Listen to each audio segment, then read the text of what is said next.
بسم اللہ الرحمن الرحیم۔ ام لہم نصیب من الملک، یہ آیت سمجھ نہیں آئے گی، پہلے بات سمجھنی ہوگی۔ ام لہم نصیب من الملک،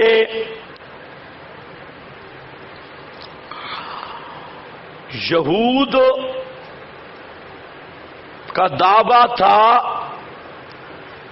کہ نبوت کے بھی ہم مستحق ہیں اور بادشاہت کے بھی ہم مستحق ہیں، کیونکہ پہلے نبوت آ رہی تھی بنی اسرائیل میں، سمجھ رہے ہو کہ نہیں؟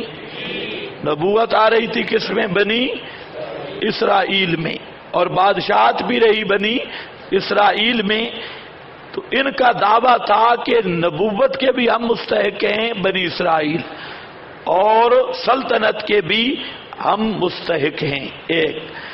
نمبر دو، انہوں نے یہ بات مشہور کی جب نبی کریم علیہ السلام مدینہ منورہ آئے تو پہلے یہود کی شہرت تھی، سب لوگ یہودیوں کے پاس مسائل پوچھنے جاتے، فتویٰ شتویٰ لیتے، لیکن جب نبی کریم علیہ السلام کی جماعت بن گئی، یہودیوں کے مدارس کی رونق ختم ہو گئی اور مخلوق کا رخ ہو گیا نبی پاک صلی اللہ علیہ وسلم کی طرف، سارے لوگ جمع ہونے لگے۔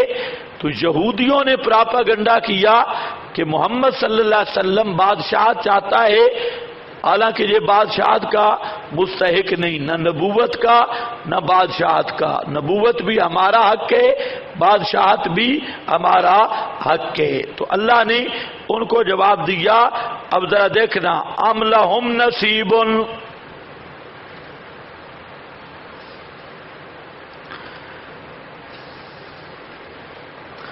ام لہم نصیب، کیا حسد کی دو وجہ ہوتی ہیں، ایک وجہ حسد کی کہ بادشاہی چھین لی جائے، ایک نواز شریف بادشاہ ہے، عمران خان نے چھین لی وردی کے بل بوتے پر، تو اب ایک یہ وجہ ہے حسد کی کہ بادشاہ وہ تھا اس نے چھین لی، اور دوسرا یہ ہے کہ خاندان شاہی سے نہ ہو، ایک آدمی جدی پشتی بادشاہ آ رہا ہے، اس کا بیٹا اس کا بیٹا اس کا بیٹا، لوگوں کو اعتراض نہیں ہوتا، اور ایک دوسرے خاندان کا آدمی بادشاہ بن جائے تو سب لوگ اس پر اعتراض کرتے ہیں۔ تو حسد کی دو وجہ ہوتی ہیں، اللہ نے دونوں وجہوں کا رد کیا، فرمایا یہودیوں کی پاس بادشاہی تھی کہاں کہ چھین لی گئی۔ یہ جو یہودی مولوی کہتی ہیں، یہ جو حسد کرتے ہیں تو حسد کیا جاتا ہے، یا تو ان سے بادشاہی چھینی جاتی، تو یہ تو ان کے پاس بادشاہی تھی نہیں، اور یہ اتنے پاگل بخیل ہیں، اگر ان کے پاس بادشاہی آتی نا کسی کو سرسوں کا دانہ بھی نہ دیتے، یہ اتنے بخیل ہیں۔ تو الغرض یہ بادشاہ تھے ہی نہیں۔ اور دوسری وجہ ہوتی ہے کہ حسد کی کہ غیر خاندانی آدمی آ جائے، تو اللہ نے فرمایا میرے نبی محمد کا خاندان دیکھو، ابراہیم، اور ابراہیم کے بعد سلیمان، داؤد، یہ دیکھو، تو نبی کریم علیہ السلام کا خاندان، بادشاہ بھی گزرے نبی بھی گزرے، لہذا تم یہ بھی حسد نہیں کر سکتے کہ غیر خاندانی آدمی کو بادشاہت اور نبوت کیسے مل گئی۔ اب دیکھو، ام لہم نصیب من الملک، کیا ہے ان کا کچھ حصہ بادشاہی سے؟ یعنی بالکل قطعا نہیں ہے۔ فاذن، اس وقت اگر یہودیوں کی بادشاہی ہوتی تو نہ دیتے لوگوں کو نکیرہ، ایک تل، سرسوں کے دانے سے بھی کم۔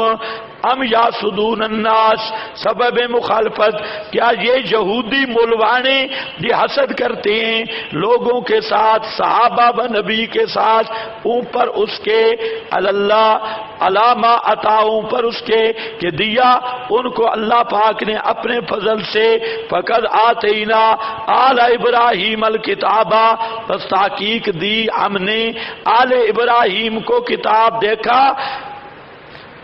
پہلی وجہ کیا رد کی کہ حسد کی پہلی وجہ کہ بادشاہی کسی سے چھینی جائے. اللہ نے فرمایا یہودی مولویوں کی بادشاہ تھی کب کہ ان سے چھین لی گئی. یہ تو اگر بادشاہ بنتے کسی کو ایک رتی نہیں دینے کے لیے تیار تھے, تو ان کی کوئی بادشاہی نہیں تھی, تو پھر کیوں حسد کرتے ہیں؟ دوسری وجہ حسد کی ہوتی ہے کہ کوئی غیر خاندان کا آدمی بادشاہ بن جائے جو خاندان شاہی کے علاوہ ہو. اللہ نے فرمایا فقد آتینا آل ابراہیم الکتاب والحکمہ وآتیناہم ملکا عظیما. تو میرا نبی محمد یہ تو خاندان شاہی سے حضرت ابراہیم اور ان کی اولاد کو نبوت دی, بادشاہی دی, اور میرا محمد مصطفیٰ بھی اسی خاندان سے ہے. حسد تو تب کرتے کہ یہ نبی خاندان شاہی سے نہ ہوتا یا تم سے بادشاہی چھین لیتا. جب دونوں وجہ نہیں ہے تو حسد کس منہ سے کرتے ہو؟ آتیناہم ملکا عظیما فمنہم من آمن بہ, پس بعض ان میں سے وہ ہیں جو ایمان رکھتے ہیں ساتھ اس کے, اور بعض ان میں سے وہ ہیں جو رک گئے. جہاں صدہ لازم معنی میں ہے, رک گئے اس کتاب سے, اس کتاب اور حکمت سے. ان ہو کا برج الکتاب, یہ جن سے کتب مراد ہے. وکفا بجہنم سعیرا, آخرت میں ان کی سزائیں کافی ہے. جہنم آتش سوزا, جلانے والی. بے شک وہ لوگ جنہوں کفر کیا ہماری آیات کا, سوف نصلیہم نارا, ان قریب داخل کریں گے ہم ان کو آگ میں, ایک سخت آگ میں. کلما نضجت, اس آیت کو بھی ابھی چھوڑ رہا ہوں, آگے کرتا ہوں انشاءاللہ. والذین آمنوا وعملوا الصالحات, یہ بشارت ہے. یہ جو آیات میں نے چھوڑی پہلے بھی دو, اور یہ تیسری ان پہ نشان لگاتے ہو, ان کی بات میں بعد میں کرتا ہوں.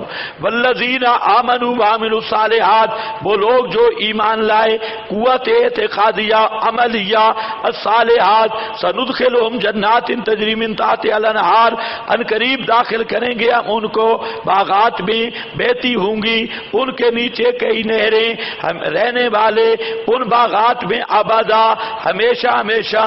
لہم فیہا, بعد سے ان کے ان جنات میں بیویاں ہوں گی, مطہرات پاکیزہ, اور داخل کریں گے ہم ان کو گنجان سایوں میں.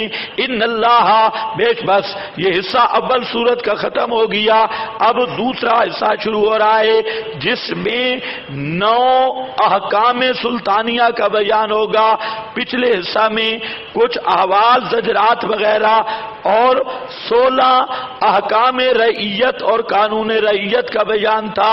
یہاں سے سورت کا حصہ ثانی ہے, اور ان اللہ سے پہلا قانون ہے حکام کے لیے, سیاست مدنیہ اور ملکی سیاست جہاں سے شروع ہو رہی ہے. احکام نے کیا کرنا ہے, رعایا نے کیا کرنا ہے. بے شک اللہ پاک